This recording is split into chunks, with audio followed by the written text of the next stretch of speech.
Les aléas du direct, on a parlé politique, on a parlé économie, écoutez, on va parler histoire et actualité et avec Yarediane. Merci d'être avec nous sur ce plateau. Vous présidez à Montpellier un comité pour la commémoration, un collectif, pardon, pour la commémoration du 10 mai, la commémoration de l'abolition de l'esclavage et de la traite négrière. Vous allez nous en dire plus déjà sur cette date, le 10 mai. Je vous ai taquiné tout à l'heure, ça rappelle à beaucoup une certaine élection, c'était en 1981. Pour le coup, c'est pas cette date-là qui est commémorée, c'est à la fois le 10 mai 2001 et le 10 mai 1802, mais encore. Absolument, le 10 mai 1802, parce que vous savez que lorsque l'esclavage est aboli, alors, l'esclavage est aboli une première fois en 1848, par la Révolution française, donc, voilà, en 1780. 1848. Ah, ça, c'est après. Ouais, mais la première après, fois, en voilà. 1792, voilà, effectivement. Par là, voilà. Et seulement, il est rétabli, l'esclavage. Il a été rétabli, Napoléon Bonaparte, effectivement, en 1802, ce qui provoqua justement l'ire donc de plusieurs sociétés, notamment ça s'est passé donc en Guadeloupe, Martinique et Haïti. Donc un soulèvement qui a été dirigé par Louis Delgrès, et ce soulèvement a eu lieu le 10 mai 1802. Voilà, donc, et comme vous le disiez tout à l'heure, c'est un soulèvement contre le rétablissement de l'esclavage dans les colonies françaises. Absolument. Un épisode particulièrement dramatique, évidemment. Et puis le 10 mai 2001. 2001, où le texte de loi donc, qui préconise donc l'esclavage comme un crime contre l'humanité est passé au Sénat le 10 mai donc, 2001. Et c'est une loi qui porte le nom de loi Taubira. Loi Taubira, revenue évidemment dans l'actualité, la ministre de la Justice de l'actuel gouvernement. Qui, en 2006, a porté la loi pour qu'on puisse célébrer le 10 mai comme étant une journée commémorative de l'abolition de l'esclavage. Alors, on commémore et on fait bien de commémorer. Pourquoi on commémore, au fond, cet événement-là, puisque cet événement-là, enfin, cette pratique-là, cette abolition de cette pratique qui a couru pendant des siècles sur la planète entière et qui, peut-être, sans doute, continue de courir dans certains pays, y compris peut-être dans le nôtre. Effectivement. C'est-à-dire que, en fait, lorsque M. Caden parlait tout à l'heure, donc, de la laïcité et de la nécessaire cohésion, donc aussi bien de la part des pouvoirs publics que de la société, de pouvoir donc véhiculer un certain nombre d'idéaux et le respect aussi donc des croyances. La commémoration consiste en fait à essayer de remettre sur le terrain donc des acquis qui semblent s'effilocher dans le temps de la connaissance en fait. Aujourd'hui, lorsqu'on parle d'esclavage, toutes les têtes se retournent vers l'Afrique. Alors que l'esclavage est, de par son ampleur, de par le temps qu'il a pu durer et de par les conséquences et retombées qu'il a dû générer, a été le plus grand crime contre l'humanité et unanimement partagé par presque tous les peuples du monde. Et le fait justement de pouvoir toujours, aujourd'hui, donc de nos jours, se retourner vers l'Afrique quand on parle de ce fléau, manifeste une certaine méconnaissance quelque part des gens du monde d'aujourd'hui par rapport à ce phénomène qui a été quand même assez douloureux et assez durement vécu par des peuples entiers. Alors l'esclavage et la traite négrière. La traite négrière, on apprend ça à l'école, hein, le commerce triangulaire, hein, donc avec ces bateaux qui partaient d'Europe chargés de diverses marchandises, qui s'arrêtaient sur les côtes africaines, de pacotilles, et qui, en laissant leurs pacotilles, embarquaient des hommes et des femmes pour le Nouveau Monde, ce qu'on appelait le Nouveau Monde à l'époque, où là-bas, ces personnes étaient vendues comme esclaves. L'esclavage, ça veut dire que les propriétaires avaient tous les droits sur ces personnes-là. Tout à fait. C'est-à-dire que, comme vous le disiez, en fait, la traite négrière constitue le stade suprême de l'esclavage, en fait. Donc, et de l'organisation quasi administrativo-militaire. Absolument. C'est une organisation économique. Comme le disait, on parlait de prostitution économique tout à l'heure. C'est bien le cas. C'est-à-dire qu'il y a un investissement à moindre coût de la part donc, des esclavagistes et qui ont des rendements qui dépassent largement les estimations que l'on peut avoir. Il faut voir aussi que pendant cette période, donc, la traite négrière donc, a commencé au XVe siècle et s'est fortement densifiée vers le XVIIe et XVIIIe siècle, il faut rappeler que le XVIIIe siècle correspond à l'époque du mercantilisme, où la loi du marché imposait ces règles. Donc ce sont les marchés qui imposaient le nombre d'esclaves qu'il fallait embarquer dans des bateaux et les destinations prisées, et en fonction des demandes et de la concurrence qui s'y est. Nous étions bien dans un domaine purement économique. Et au-delà de cela, aux abords des abolitions de l'esclavage, correspond l'essor du capitalisme.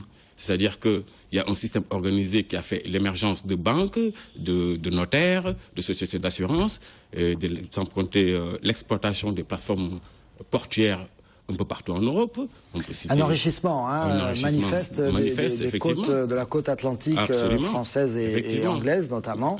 On parle des villes de Bordeaux, des villes de Nantes. Nantes, Toulouse, La Rochelle, Le Havre, Honfleur, Saint-Malo, mais aussi Liverpool, ne l'oublions pas, Amsterdam ou Lisbonne.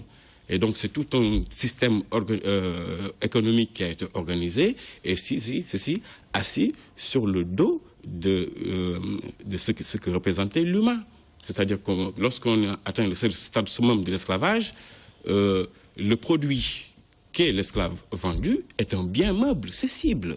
Ce produit-là... Est-ce qu'il était vendu une première fois, puis pouvait être revendu par son propriétaire? Bien entendu, revendu à d'autres propriétaires, dans la mesure où, dès qu'il était assimilé en tant qu'esclave, il perd son patronyme et ne peut pas céder un patrimoine, il n'a pas le droit de réunion, il n'a pas le droit de manifester, il n'a pas le droit de voter, ou son point de vue ne représente rien du tout. Et lorsqu'il est condamné à mort... Yaredyan, aujourd'hui, est-ce qu'il y a encore de l'esclavagisme dans le monde contemporain? Lorsque j'entends donc le président du bâtiment donc s'exprimer, nous voyons bien qu'il y a des fléaux qui gangrènent notre société et qui puisent leur enracinement du fait qu'on n'ait pas éradiqué, en tout cas expliqué tous les tenants et les aboutissants liés à cette histoire qui est bien lointaine. Lorsque nous nous penchons sur l'œuvre de Françoise Vergès, qui est donc la présidente du comité pour la mémoire et l'histoire de l'esclavage, on se rend bien compte que, de nos jours aujourd'hui, il existe certaines formes d'exclusion, en tout cas de servilité, qui, sur bien des égards, ressemblent à des formes d'esclavage. Ça, c'est très clair. Alors, on va quand même essayer de ne pas oublier de donner le programme de ce qui se passe, ce sera à Montpellier, de votre part.